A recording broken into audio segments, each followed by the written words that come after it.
Welcome everybody to Math One Idea Talks. My name is Rowe Quinn, and I am your presenter for this session about building bridges to learning for all. I'm talking about making sure that we're planning for inclusion and making sure that all of our students can access the learning that is going on in our classrooms. And so before we start that, I'd like to start with the land acknowledgement. We acknowledge we're hosted on the lands of the Mississaugas of the Anishinaabe, the Haudenosaunee Confederacy, and the Wendat. We also recognize the enduring presence of all First Nations, Métis, and Inuit peoples. Okay, so when I say, planning with inclusion in mind to create those bridges to learning, there's a lot of things that go through my mind that I think of when I think about inclusion. And one of the first things is when I think about what I have to do for the mathematics curriculum coming up. And so I've taken a look at the new curriculum, the 2020 curriculum, and I know that there's going to be a lot of bridging that I'm going to need to do between the 2005 curriculum and the 2020 curriculum. Expectations have changed, and they've moved around the grades. So some expectations have moved down, many have moved down, and a couple have moved up. And so what does that look like for me for planning for that learning for my class? I'm going to be teaching a combined grade 7-8 class next year. Well, next week. So for September 2020, I'm going to be teaching a grade 7-8 class. And so what does that look like in terms of what they're coming with from their previous grades and the 2005 curriculum, and what I need to bridge to the 2020 curriculum. In addition to that, when I'm planning for inclusion, I'm also thinking about accommodating former HSP students who may be considered working below grade level. So they may be working below grade level, or they may have just never been exposed to grade level work in a mainstream classroom. So either way, I need to think about how am I going to plan for that inclusion in my classroom? What does that look like for what they're coming to the table with, and how I can bridge them to grade level learning? And so I need to take a look at those steps, and that will be really critical in me analyzing that curriculum again as well. Additionally, combined grades. I'm teaching a grade 7-8. I did a grade 7-8 class last year as well. And so when we're teaching those combined grades, we then have an even larger spread of knowledge, right? So we've got 2 full grades plus any of the other variations in learning needs that need to be met. So there may be some other gaps in knowledge, and we need to make sure that we are able to make those connections for our students, or help those students make those connections. And then, because it's 2020, there's going to be all sorts of other unexpected events, such as, might be a return to online. And what does that look like? How am I planning for inclusion in mind with students who are more comfortable with tech and who are less comfortable with tech? Maybe I'm going to receive students who are from a different school. And so they may not have covered what we've covered in the same way that we've covered it. And so what does that look like for me to help bridge those new students who are in the classroom as well? And so in planning with inclusion in mind, to me, takes on many different facets of the classroom. And so those 2 key fundamental ideas of, thinking about my pedagogy and thinking about the curriculum content are really, really key. So let's take a look at that. When I say key fundamentals, I mean for me personally, but I do believe that you'll find that you connect to this as well. And so I feel like the key fundamentals for me to consider inclusion in my planning is really to reflect on my pedagogy. I need to read, I need to share ideas, and I also need to collaborate. So when it comes to teaching to new ideas in mathematics, I'm going to refer to some of my favorite mathematicians and great resources. I'm also going to share my ideas with colleagues and ask for feedback. And also, I've really benefited many times from collaborating with colleagues, whether they're colleagues in my school or whether they're colleagues from other schools.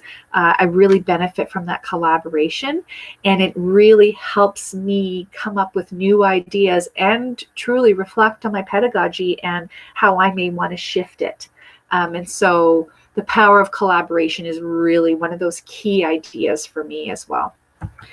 And then the other key fundamental sort of like flagstone is know the curriculum content. And when I say know the curriculum content, I mean know what it says, what I have to teach, not what the textbook tells me what they think I should be teaching. What does, the grade 7 or the grade 8 math content say in that curriculum document, so I know what I'm going to have to teach, but also not just read it and know it, but know how to teach it. And so I'm not saying that, in a way to put down people saying, you might not know how to really teach that. I'm really saying that for myself. Last year was the first year that I'd ever taught a full year of grade 8 math. So it was really important for me to make sure that I looked in the curriculum content, I knew what I had to teach, and that I was comfortable teaching it and was going to be able to teach it in such a way that my students were going to be able to make connections and really understand it. And so that kind of brings me to, trying to define, what does my pedagogy look like for me? And so a couple of weeks ago, I received the August newsletter from NCTM from the president. And the title of it was Let's Do Mathematics. And when I was trying to put into words what I believe my pedagogy is, I read this and I thought, okay, this is me. I really see myself in what she's saying. And so I'm going to share that for you. And so as with the president of NCTM, I feel the same way that when I'm preparing to do math with my students, one of the key fundamental things is allowing students to build new and deeper understanding based on what they already know about mathematics. And I kind of mentioned that before, that idea that I know where my students are coming from and what they've done the year before or years before, and how I'm going to bridge to that for the current year. And that really does end up being a strengths-based, as opposed to what they don't have. What do they have, and how can I bridge from there? Additionally, I want to provide opportunities for my students to make connections between different math concepts.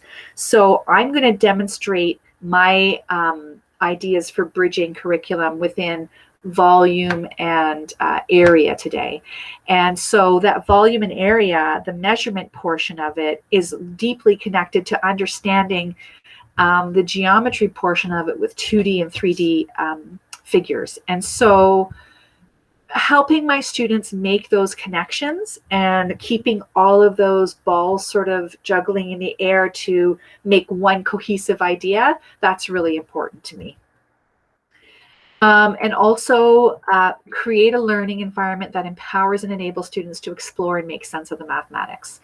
And so I don't want to just be, writing out formulas and saying, okay, figure out the area of this trapezoid using this formula. I want them to make sense of how that formula even came to be and how that can help them with problem solving and critical thinking and all of the other connections that they can make within the mathematics curriculum.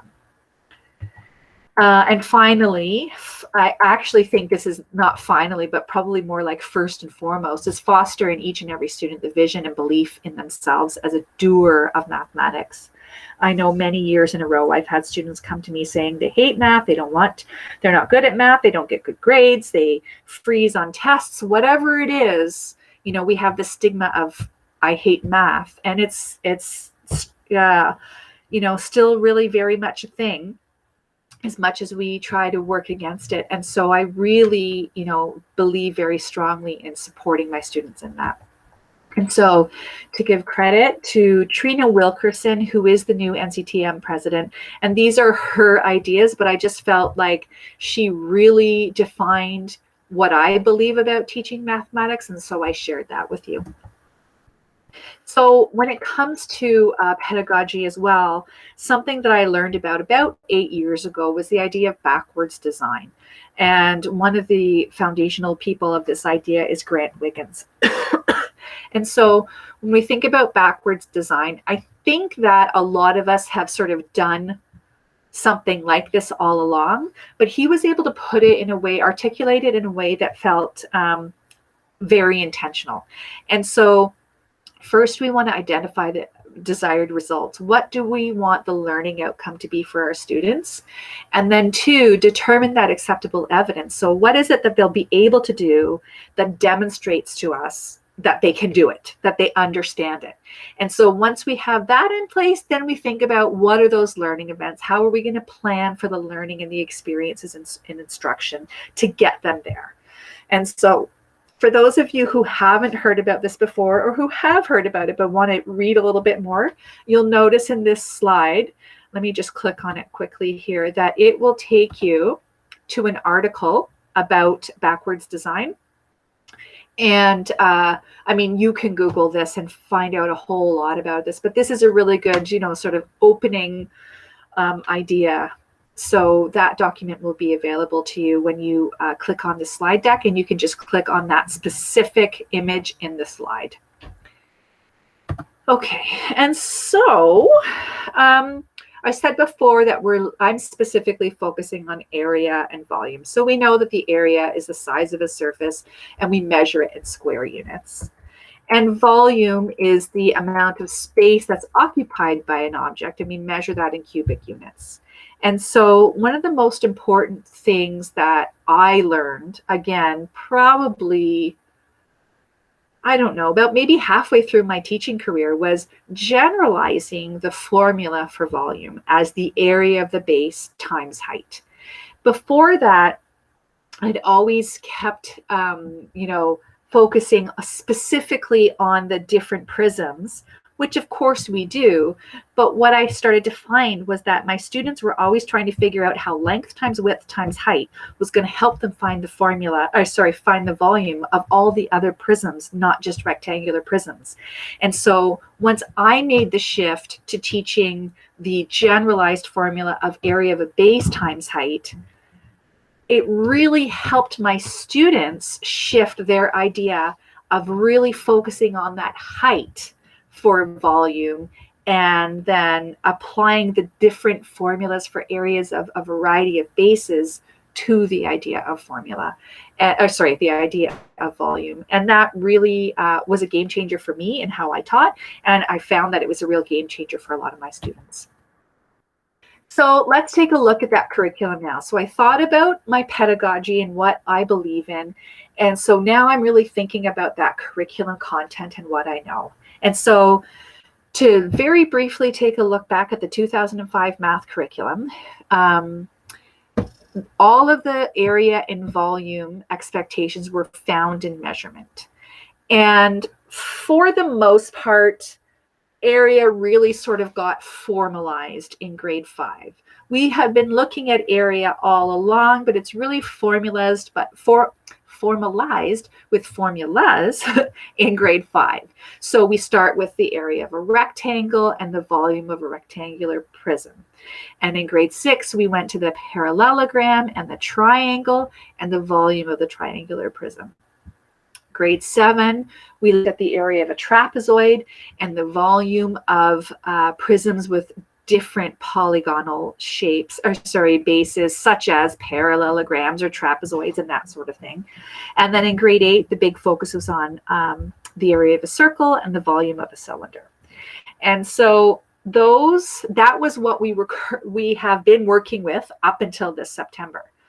Well, if we flip over to the 2020 curriculum, we'll see that the curriculum is organized a little bit differently. And so measurement is within spatial sense. And we take a look and we see that the area of the rectangle is actually focused in grade 4. And grade 5, we move to the area of the parallelogram and the area of the triangle. Grade 6 is trapezoids and other various quadrilaterals. Grade 7 is the area of a circle. And you'll see up until that point, volume isn't introduced until grade 7. So we're not even touching volume at all until grade 7. So that's a big change. And that's when we start looking at the volume of prisms and cylinders.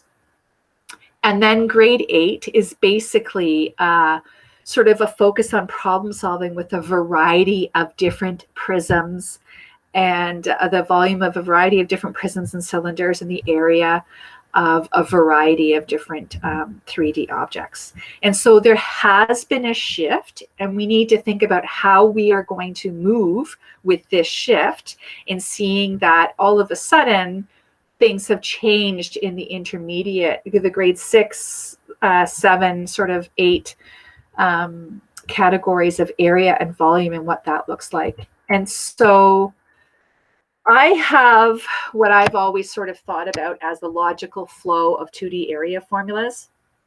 And it's logical probably for the fact that that's how it was always presented to me within the curriculum, but also when I look deeply at how the formulas are developed, it also is a very logical flow. So, chicken or the egg. And so I just sort of given the grade levels that we're seeing. So now it's as early as grade 4, but grade 4, grade 5 is when we start really thinking about rectangles. Grade 5, grade 6 is where we're looking at parallelograms and triangles, the area of those.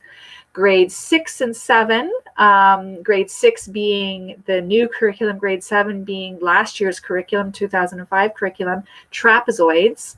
And then grade 7 and 8, so in the 2005 curriculum in grade 8, it was the area of a circle. And in grade 7 now, we're looking at the area of a circle. And of course, composite figures are always putting all of that knowledge together and being able to solve the area and volume of composite figures. So that to me is sort of the logical flow. And if we think about how we might need to bridge that, I know I'm focusing on intermediate, but if I look back, if I'm teaching grade 5 or grade 6, what are the building bridges that I can use to connect to prior learning to help them understand the new learning? So I'll go through this really quickly. The rectangle is the first formalized area formula that students are working with. And once they have that, we can show them how that relates to the parallelogram formula of base times height. And, when we're first looking at that, lots of students will say that it looks like a squished rectangle, which in a way is kind of great because then we can say, right, and then we can show them how we develop that formula. And so that idea that I can cut off that triangle and move it over to the other end of the parallelogram, and I can see that this is like a rectangle. I can rearrange it to create a rectangle. And so when I'm using the different formula of base times height, I'm showing them that I need to measure the height perpendicularly to that base in order to find that area. And it's not as convenient as just drawing the squares in the rectangle that I had previously done. And once they understand the formula for the area of the parallelogram, we can really use that to help them find the area of the triangle, because we know that it is simply looking at the area of a parallelogram, just like we just did, but then dividing that in 2, because the triangle is only half of that. So base times height would give us the area of a parallelogram, and we divide that by 2, and we get the area of one of those triangles. Parallelogram to trapezoid, very similar. So we have the parallelogram, and then we have a trapezoid, and we're still looking at the idea of base times height divided by 2 for the trapezoid. And that is developed by using 2 trapezoids to create a larger parallelogram and labeling our tops and bottoms A and B to demonstrate that base, demonstrate our height, and then using that base times height, A plus B times the height, and divide that by 2 to get the area of one of those trapezoids. So again, it's about making connections to what students already know and moving them towards what they do need to know. Okay. And so if I'm thinking about how will I bridge content for my grade 7s and 8s this year, when the 2005 content for grade 8 has been moved down to grade 7, how's that going to look? Well, good thing for me, I'm teaching a combined grade this year, but other people may just be teaching a straight grade 8, and how are they going to make up that shortfall in learning? And so the grade 8 curriculum, as I said before, was focused on the area of the circle and the volume of a cylinder. And in grade 7 now, we're looking specifically at the area of a circle and the volume of cylinders. And so I need to think about, how am I going to make this happen? Well, based on all of the relationships that we've already looked at, we can also look back at this relationship between the rectangle and parallelograms and circles. And so if you've never explored this before, I have attached a video. I'm not going to play the video in long form for you here. You can click on it, but you'll notice that the formula here is highlighted, and we're just going to go to it quickly. So I can give you a little sneak peek about how we can make. Can help you write quickly and confidently. Skip this ad in 3, 2, 1. Skip that ad.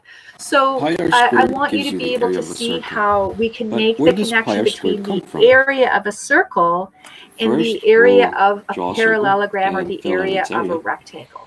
So I'm just going to fast forward a little bit and show you what I mean. And when I first saw this, it really blew my mind. And again, this was probably about 6 years ago when I first made this connection.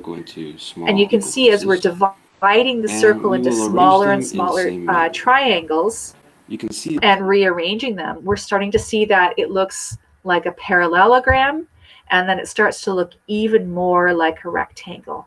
And so students will be able to make, I'm going to fast forward again, make connections to how the area of a rectangle, that height is equal to the radius, and the base is equal to the circumference. And so we can then help our students start to make logical sense of how this formula connects to their prior knowledge. Remember that the circumference. Obviously, we're going to need more than 30 seconds that I just gave you to be able to create that understanding. But again, we're bridging from the learning that we already have to the new learning that needs to happen.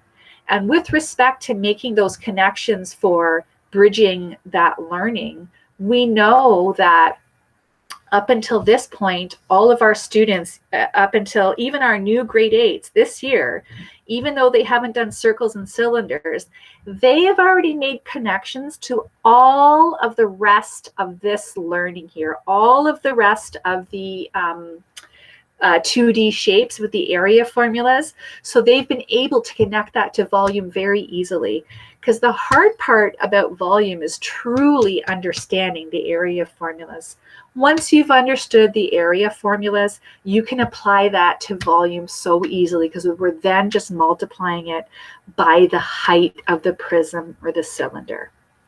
And so when we think about tying it all together and playing with it, that's what grade 8 is asking us to do anyway. It's asking us to solve problems involving all of these different 2D figures and 2D shapes and 3D figures, and using what we know. And so if we're wanting to bridge that learning, we're going to be doing it with our grade 7s anyway. We're going to be connecting to what they've done in grade 6, what they've done in grade 5, and helping them make connections to the areas they've already worked with, so that the new areas make sense and we can catch them up to where they need to be. So it's not actually so scary for the grade 7s this year to have to be looking at circles already, and it'll be easy for us to fill the gap for the the gap for the grade 8s that do need to learn about cylinders. So I think that has shown you the idea of how we need to think about the pedagogy, think about the learning that we need to bridge, and so what that curriculum content looks like, how we need to understand it deeply so we can bridge that learning for our students. I wish that I had 20 more minutes to really show you what that looks like in practice, but I hope that this is a way of being able to help you really deeply analyze the curriculum, look and see how things have changed, where students are coming from and where they need to go, so we can build bridges to learning for all.